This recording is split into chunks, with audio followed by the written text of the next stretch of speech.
There's a genetic mutation out there that can increase your cancer risk by upwards of 50% in your lifetime. And not a lot of people know about it, but I do. And that's because I have it. Hey, my name's Matt. I'm a colon cancer survivor. And the genetic mutation that I have is called Lynch syndrome. I am at risk of developing about 9 different types of cancers, and I'm documenting my life as best as I can living with this Lynch syndrome. In a previous video, I talked about 3 cancers which are the highest risk associated with Lynch syndrome, specifically my MSH2 mutation. I'll pin a comment below for you to go take a look at this. I'm looking at talking about all 9 cancers that I can get. Today, we're going to be talking about the middle 3 cancer risks that I have in my lifetime. So let's get at it. All right. So the first one here is going to be the 4th highest risk cancer that I could get in my life is going to be bladder cancer. I have upwards of a 13% chance of developing bladder cancer in my life. So in the previous video, I talked about where I have a chance of developing kidney and urinary tract cancer. So unfortunately, that kidney, urinary tract, bladder area is a complete disaster. So general population has about a 2% chance of developing this. So I'm upwards about 6 times higher risk of developing it. So now I do get tested for this annually, or at least surveilled for it annually.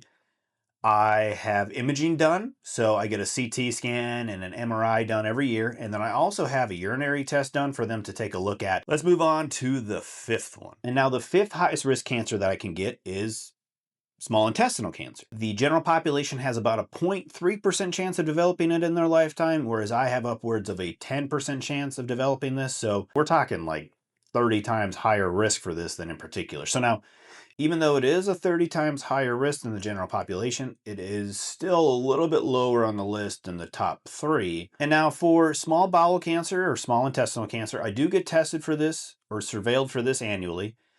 I do have an endoscopy, so they go in through the esophagus, down into the stomach, and then they can look at the first part of that intestine.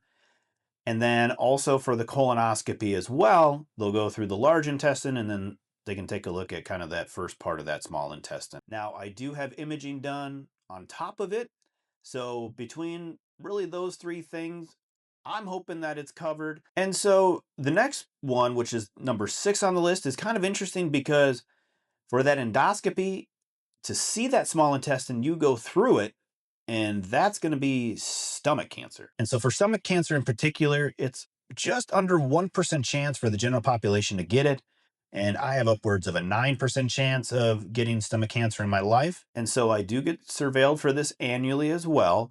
So as they do that endoscopy where they're going through my esophagus, down into my stomach to take a look at that small intestine for the 5th highest risk one, they're going to stop in the stomach and take a look and see if there's anything abnormal that might be growing in there as well. And then I also have imaging done. I have an MRI and CTs done that cover the stomach as well. So they're able to look at it from multiple angles. So those are the 4th, 5th, and 6th highest cancer risks that I have. And in another video, I'll talk about my 7th, 8th, and 9th highest cancer risks. If you like this type of content, please like and subscribe. That way you can follow along for my journey as I try to navigate life with Lynch syndrome and a higher cancer risk. Hey, my name's Matt. I'm a colon cancer survivor, and I have Lynch syndrome. This is not medical advice. Please consult a healthcare provider with any questions you may have.